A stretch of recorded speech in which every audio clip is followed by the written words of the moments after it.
എൻ്റെ പേര് സത്യനാഥൻ ലോഹിതൻ ധർമ്മപുരം ഇലക്കം ഒണ്ടു കിരാങ്കുളം மட்டக்களப்பில் இருக்கிறேன் நான்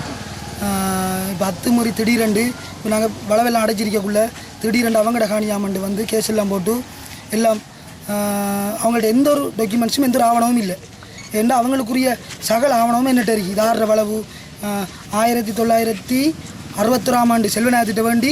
1964ஆம் ஆண்டு தர்மரட்னம் குஞ்சுப்பிள்ளை தர்மரட்னம் அவருக்கு எழுதி எடுத்து அதில்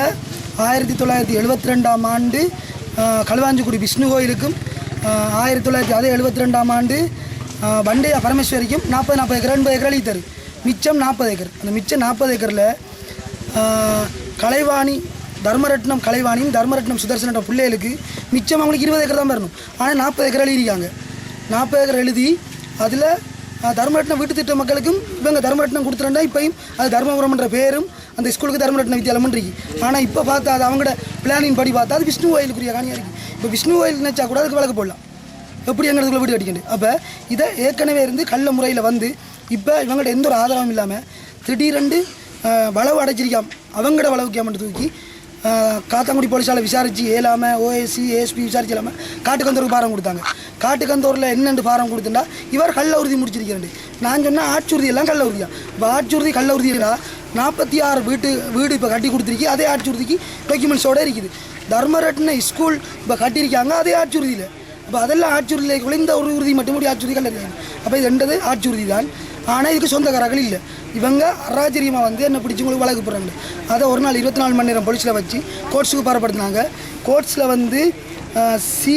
SCBI B 1143-15 வழக்கில் அது வழக்கு தொடர்ந்து போகுது அப்போ கோர்ட்ஸால் மீன கோர்ட் போடல் படல வழக்கு போகாதீங்கண்டு போலீஸால் காட்டுக்கு வந்துடாலும் மீன வழக்குக்கு போடல இப்படி நீங்கள் வழக்கு போகாதீங்கண்டு அப்போ நான் போய் என்ன அடுத்த நாள் ஒரு குடியில் ஒன்று அடித்தேன் அடிக்க டக்கண்டு அங்கே ஒரு லேடி சிங்கள லேடி வந்து இதுக்குள்ளே எப்படி வரையில மாட்டாங்க நான் சொன்னேன் 2 வழக்கு நான் வந்திருக்கேன் இல்லை இதுங்கிற நான் என்ன நீங்கள் வழக்கப்படுங்க கோர்ட்ஸில் உறவு திருப்பி வந்து அவங்க கோல் அடித்தா STF பாதுகாப்புக்கு எந்த நேரம் நிற்கிது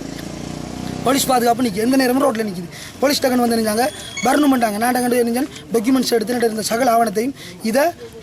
லோயருக்கு கொடுக்கணுமென்று ஓட்டு வேறு பிடிச்சிருக்கிறாருன்னு சொன்னால் முதல் வழக்கில் சுதர்சன் என்றவர் வந்து IGPக்கு பார கொடுத்தலானே அரெஸ்ட் பண்ணது ஆனால் வழக்குக்கு கூப்பிட்டது JR ஜெயவர்த்தனோட மானான் ரவி ஜெயவர்த்தனியா அதை கோர்ட்ஸில் பப்ளிக் பண்ணி சொன்னவங்க ஜட்ஜிட்டு 2ஆம் தரம் ஒரு சிங்கள லேடி ஒருவர் ரவி ஜெயவர்த்தனோட வைஃப் அண்டு ஒரு சிங்கள லேடியோட பேர் உண்டு அந்த பி ரிப்போர்ட் இதான் பேரும் கோர்ட்ஸால் வந்தால் தான் அவட பேர் ஃபுல்லாக அட்ரஸோட வரும் அவட பேரை சொல்லித்தான் 2 நாள் ரிமாண்ட் பண்ணி என்ன உள்ளுக்க வச்சு 2 போஸ்ட்டு கம்பி எல்லாம் உடைச்சி அவ்வளோத்தையும் வெளியால் போட்டவங்க என்ன உள்ளுக்கு போட்டுது அதில் ஃபோட்டோ சாமானும் இருக்குது அவங்க உடைச்ச சாமான் ஃபோட்டோ இது அப்போ இவங்க இப்போ அராஜரியம் மூலம் செய்கிறாங்க இந்த வழக்கு சம்மந்தமாக என்ன உள்ளுக்கு போட இல்லாது ஆனால் அதை குறித்து இப்போ கோர்ட்ஸும் இன்னும் ஒரு ஆர்டரும் எடுக்கல இப்போ எங்களுக்கு நாங்கள் மாவட்ட செயலத்துக்கு இங்கே வந்து நாங்கள் இவங்கள்ட்ட முடிவு கேட்டு அப்போ இவங்களை 12 மணி மட்டும் நிற்க சொல்லியிருக்காங்க 12 நான் சொன்னேன் டிஓ செஞ்சு தான் போக மாட்டேன் மீட்டிங்கில் வந்து எல்லாரும் சீட்டை பாருன்னு சொல்லியிருக்கோம் உங்களோட சட்டத்தின்படி இது வந்து அரசாணை குறிப்பிட்டது இவங்க அத்துமீறி பிடிக்காங்க எங்களுக்கு இது முடிவு தாங்கன்னு சொல்லி அவங்க சொன்னாங்கண்டா காத்தாங்குடி வயசாக்களை வர வச்சிருக்காங்களாம் 1 மணிக்குள்ளே எங்களுக்கு இதில் முடிவு தராங்களா அது வரைக்கும் போயிட்டீங்கன்னு கேட்டான் இந்த காணி வந்து எங்கள் அம்மா அவங்க தான் இந்த காணி எங்களுக்கு இப்போ 30-35 வருஷமாக எங்கள் அம்மாவோட வீட்டில் இந்த காணி இருக்குது இந்த அரசாங்கத்துலேயே எங்களுக்கு தென்னம் கண்டில் வாங்க போட்டியாங்க 2 தரமாக வாங்க போட்டியாங்க நாங்கள் தென்னங்கண்டில் வச்சு தென்னம்பரம் காய்க்கு இப்போ அதை வந்து எங்களை வளவங்களும் சொல்கிறாங்க இப்போ நாங்கள் ஆட்சி இப்போ 30 வருஷமாக இருந்து நாங்கள் இப்படி கும்பியலாத நீ தென்னம்பரம் தான் காய்க்கு அதனால நாங்கள் குழம்பியலாது இப்போ எங்களை வந்து உடம்பு சொல்லி இப்போ இந்த கம்பி எல்லாம் உடைக்கிறாங்க கம்பியில் உடைச்சி எங்கள் நீங்கள் போகணும் இல்லாட்டி உங்களை பிடிச்சி இப்படி அழைப்போம் எல்லாம் வந்து சொல்கிறாங்க நாங்கள் எங்கள் பக்கத்துக்கு ஆட்கள் இல்லை எங்களுக்கு இப்போ நாங்கள் என்ன செய்யணும் நாங்கள் அரசாங்க செயலுக்கு வந்திருக்கோம் நீங்கள் 12-1 மணி போல முடி சொல்லணும்னு சொல்லிக்காங்க எங்களுக்கு உங்களை யார் எழும்ப சொன்னேன் இந்த கிராமத்தில் தாக்கல் தான் வராங்க வராங்க காரில் வராங்க வந்து இறக்குறாங்க யாரும் நிறைய வராங்க போலீஸ் பாதுகாப்பாக வராங்க